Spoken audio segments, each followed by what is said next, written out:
একটা জাতি সফল হতে পারে সিরাতুন নবীর উপর আমল করার বরকতে। এবং আল্লাহ তাআলা আমাদেরকে দুনিয়ায় পাঠিয়েছেন ইবাদত করার জন্য। ইবাদতবিহীন জীবন কোনো দাম নাই।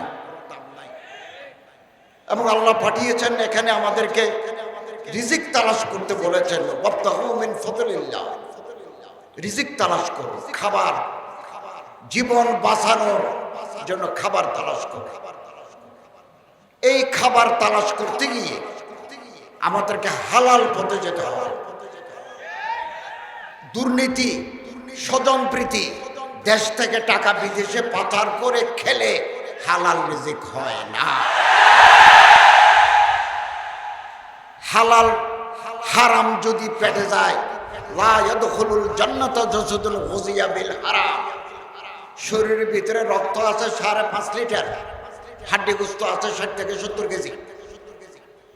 এই ভিতরে যদি এক ফোঁটা রক্ত, এক টুকরা হাড্ডি, এক টুকরা গোস্ত হারাম দিয়ে তৈরি হয়, এই শরীর বেহেশতে যাবে না। এবং দুনিয়ার সমস্ত কাজের জন্য এখানে মামা আছে, বাগিনে আছে, এতে করে আমরা পার পেয়ে গেলাম, আখিরাতে আমরা পার পাবো না। ফায়সালুকুম মিন আমালিকুম, আল্লাহর দরবারে প্রতিটি কাজের জন্য হিসাব দিতে হবে। একথা যেন আমরা ভুলে না যাই, ভুলে না যাই। সুদ খাই, ঘুষ খাই, দুর্নীতি করি, সাদাবাজি করি, টেন্ডারবাজি করি, টাকা রোজগার করলাম, এই টাকা দিয়ে হজে গেলাম, এই হজ আল্লাহর দরবারে কবুল নাই। লোকে দেখবে হাজি সাহেব, আল্লাহর দরবারে হাজি নাই। কনজুল উম্মাহ একটা হাদিসের কিতাব। কোন মানুষ যদি হারাম টাকা দিয়ে হজ করে, মক্কা শরীফে যাইতে বলে লাব্বাইক আল্লাহুম্মা লাব্বাইক লা শারীকা লাকা লাব্বাইক ইন্নাল হামদা ওয়ান নি'মাতা লাকা ওয়াল মুলক লা শারীকা লাক, হাজিরা দেয়। ক্বালা মালাকুন ফিস সামা, আসমানে যত ফেরেশতা আছে একসাথে ডাক মারে, লা লাব্বাইক লা সা'দাইক। তোমার হাজিরা কবুল নাই, তোমার জন্য কোনো সুসংবাদ নাই। হজ্জুকা মারদুদুন আলাইক, আল্লাহ তোমার হজ তোমারে ফেরত দিয়েছেন। যে সমস্ত দুর্নীতিবাজ, লুঠেরা, পাচারকারী জীবনের এক সময়ে ইহরাম পরে হজ করতে যায়, আল্লাহর দরবারে তাদের হজ ফেরত আসবে, কবুল হবে না। এই জন্য আমাদের চেষ্টা চালাতে হবে যে যেখানে আছি হালাল রিজিক বৈধ পন্থায় অর্জন। আলেম, ওলামা, মাশায়েখ সারা জীবন একথা মানুষকে বলে আসছেন। সিরতের আদর্শ ওলামায়ে কেরাম সারা জীবন প্রচার করে আসছেন। আলেমদের সাথে সামাজিক সম্পৃক্ততা সবচেয়ে বেশি। ওনারা হাদিসের দরসে আছেন, কোরআনের দরসে আছেন, ইমামের মসনদে আছেন, খানাকাতে ওনারা তাজকিয়ে নফসের কাজ করছেন। যখনই কোনো দুর্যোগ, কোনো দুর্বিপাক আসে, ওনারা জনগণের সেবার জন্য ছাপিয়ে পড়ে।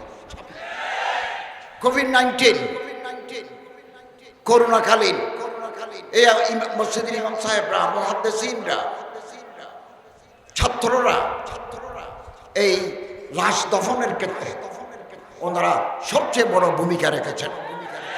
বাবার লাশ ছেলেরা স্পর্শ করে না, সেখানে ওলামায়ে কেরাম, মাদ্রাসার ছাত্ররা এদের তাজহিজ, তাকফিন করে গোসল দিয়ে জানাজার নামাজ পড়িয়ে তাদেরকে দাফনের ব্যবস্থা করেছে। এক দুইটা নয়, শত শত, হাজার।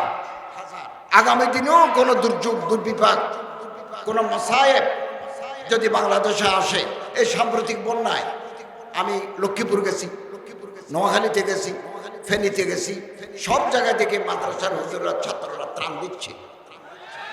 অতএব জনগণের সাথে সম্পৃক্ততা ওলামায়ে কেরামের সবচেয়ে বেশি। আর ইমাম, আইম্মা, মাশায়েখ, ওলামা, জুআমা, নুকাবা, ওরাফা, এই সমস্ত মানুষ সমাজের প্রতিনিধি। আমি নিজেও 17 বছর যাবৎ একটা মসজিদে খুতবা দিয়েছি।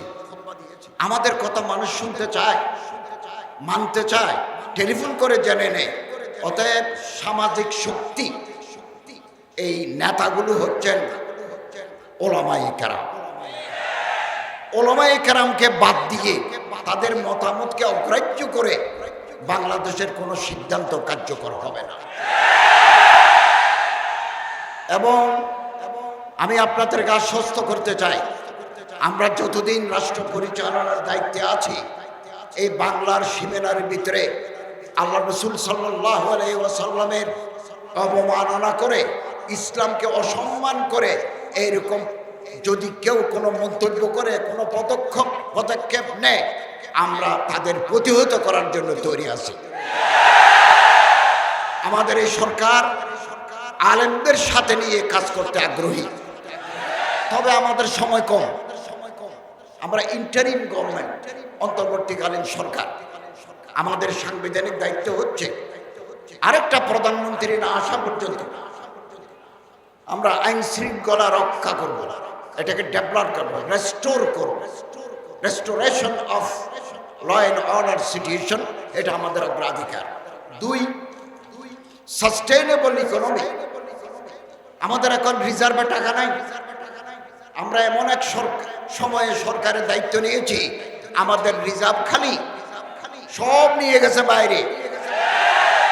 আমরা এসে এখানে কিছু পাই নাই। এখন কয়দিন পরে চাষাবাদ শুরু হবে, ওখানে 40-50 মিলিয়ন ডলার আমাদের দরকার সার আমদানি করার জন্য। এই টাকা জোগাড় করতে আমরা হিমশিম খেয়ে যাচ্ছি। তারপরে এই বিদ্যুৎ আসে বিদেশ থেকে। বিগত দিনে এখানে স্থায়ী বিদ্যুৎ উৎপাদনের কোনো ব্যবস্থা হয় নাই। কুইক রেন্টাল করে যেটা হয়েছে, এটা বাংলাদেশের জন্য বিরাট ক্ষতি। কুইক রেন্টাল থেকে আমরা সাপোর্ট পাচ্ছি না। এই জন্য আদানি গ্রুপকে আমাদের টাকা দিতে হয়। ওখানেও আমরা কিছু টাকা দিচ্ছি, সার আমদানির জন্য কিছু টাকা দিচ্ছি, আমাদের রিজার্ভ নাই।